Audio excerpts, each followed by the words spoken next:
સદગુરુની વાત નહીં માનવી ને તો તકલીફ શું થશે? આપણા સમાજમાં ધૂણવાનું હતું જ નહીં. દેવતાણકી બાપા ક્યાંય દાણા જોવા નથી ગયા, પાટ માંડીને એકી બેકી નથી કરી, સતી લોયણમાં ક્યાંય દાણા જોવા નથી ગયા. આપણો મૂળદાસ સમરથ સંત અમરેલીનો ક્યાંય દાણા જોવા નથી ગયા.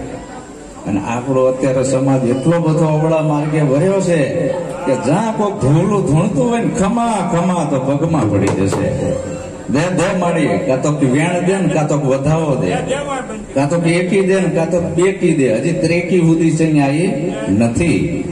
તો ધૂણવો ધતકારીઓ નાખવી આ માનસિક બીમારી છે. અને આપણા સમાજમાં જો આ અંધશ્રદ્ધા રહેશે તો તકલીફ શું થશે ખબર છે? આ વિજ્ઞાન યુગ છે, આ શિક્ષણનો યુગ છે. ને કે બેન હશે દશિયામાં અને ભાઈ હશે નશિયામાં, પછીના છોકરા ના હોય કસાઈમાં ભોફિંડા. જનની જણ તો ભગત જણજે, કાં દાતાર અને કાં તો સુરવીર, નહીં તો રહેજે વાંચણી, તારું મત ઘુમાઈશ નૂર. તો આ જે ભૂવા ભૂલા ધૂણવું ધતકારીઓ નાખવી આ બધી માનસિક બીમારી છે. હાઈરમાં કઈ આવે નહીં અને કઈ ચમત્કાર થાય એવું નથી. અને આ ચાર હાથ આ બાજુ, ચાર હાથ આ બાજુ, મુંડકીઓની માળા, હાથની કાતરી ઘાઘરી બનાવી કાપી કાપી. હવે આવી માં આપણી આગળ આવીને ઉભી રહે તો સારી લાગે? અને હળો હોય અહીંયા માખ્યું ના જાય. આ જો આપણાને અવરા રવાડે ચડાય. આપણી માં કોણ છે? જન્મ દેવા વાળી જનેતા, મારી જનેતાની તોલે બીજું કોઈ ના આવે, બીજી તો લુખા લાડ લડાવે. પણ દીકરો હશે એ મા બાપને પગે નહીં લાગે. ઘરમાં પાલખ્યું હશે ને ત્યાં અગરબત્તી ઉંબાડિયા કરતું હશે. તારી માના ચરણ પૂજ કે 9 મહિના તને પેટમાં બેઠાર્યો છે અને મોટો કર્યો છે. પણ માય પાછી કેવી કે મારા છોકરાને અંબાજીએ આલ્યો છે, કાં તો કે બેચરાજીએ આલ્યો છે, કાં તો કે ફલાણાની બાધાનો આવ્યો છે. આ બાધા બંધણીથી દીકરા ના આવે. ભગવાન દીકરા દેતોય નથી અને લેતોય નથી. ભગવાન જન્મ દેતોય નથી અને મારતોય નથી. ભગવાન છે અકર્તા, કાંઈ કરતો નથી. જન્મ અને મૃત્યુ આ બે વચ્ચેનો જે સમયગાળો છે એ આપણી જિંદગીનો અવસર છે. આ જિંદગીના અવસરમાં આપણે જે બનવું હોય બની શકાય છે. સોબત એવી અસર. ભગવાને જન્મતા નથી, થવાય છે. ડોક્ટરે જન્મતા નથી, થવાય છે. એન્જિનિયરે જન્મતા નથી, થવાય છે. મારો દીકરો ઈસી એન્જિનિયર છે, ઇલેક્ટ્રોનિક કોમ્યુનિકેશન. હવે એ ભણ્યો ત્યારે થયો ને કે માતા કરે કે ગુરુ ના કરે, માતા ના કરે, એને ભણવો જ પડે. ઈસી એન્જિનિયર બનવું હોય, ડોક્ટર બનવું હોય, વકીલ બનવું હોય તો ભોગ આપવો પડે.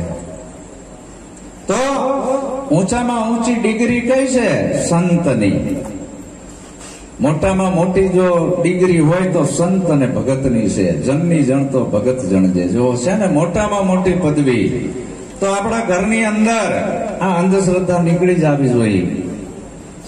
બાકી જે ધૂણવું એ માનસિક બીમારી છે. હમણાં એક ભાઈ તો રામાપીર ધૂણવા માંડ્યો. એટલે આ રામાપીર ભાલો લઈને તારા પેટમાં ક્યાંથી આવ્યો ભલા માણા? અને હવે તો ઓલા અમુક પંથ એવા નીકળ્યા છે, મેં સોશિયલ મીડિયામાં જોયું હતું, બધા ટોપિયું પહેરી ધૂણતા હતા. એટલે ભજનમાં ધૂણવાનું ક્યાં આવે છે? આવો કેવો પંથ છે તમારો કે ધૂણાવે છે શિષ્યોને? હા, ધૂણતા હોય.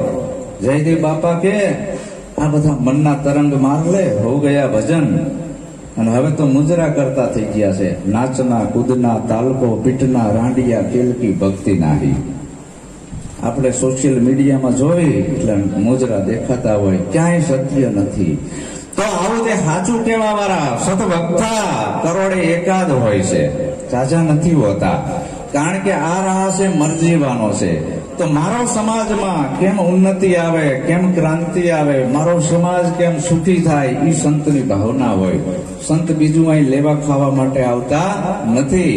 ચા ગઈ ચિંતા મટી, મનવો બેપરવા, જીનકો કછું ન ચાહીએ વહીએ બાદશાહ. પણ આવો સદગુરુ મળવો જોઈએ. સદગુરુ પાછો બની બેઠેલો ના હોવો જોઈએ. એ આપણું કલ્યાણ ના કરે. ને કે ફેંટિયા વાળાને રખડતા હોય, નોખો નામ આપી દે, એ આપણું કલ્યાણ ના કરે. સદગુરુ અનુભવી હોવો જોઈએ.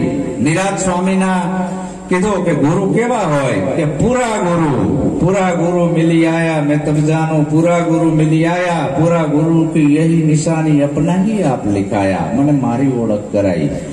सदगुरु जे रिया मारा सदगुरु जयदेव बापा, હવે એના સદગુરુ મગન બાપા, એના સદગુરુ કાળુરામ બાપા, એના સદગુરુ પુરુષોત્તમ બાપા જો આંડો હાલે છે, પણ ઓળું તો કઈ નામ નિશાન જ ના હોય।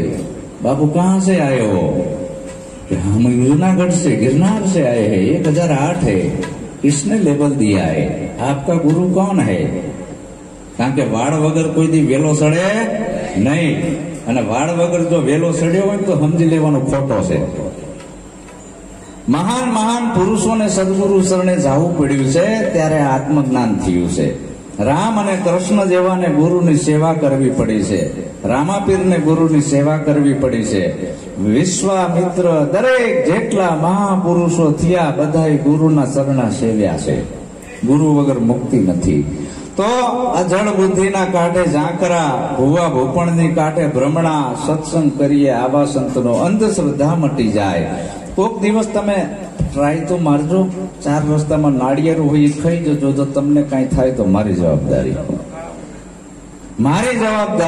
તમને કઈ થાય, અંદર હેરમાં કઈ આવવા માંડે તો મારી જવાબદારી।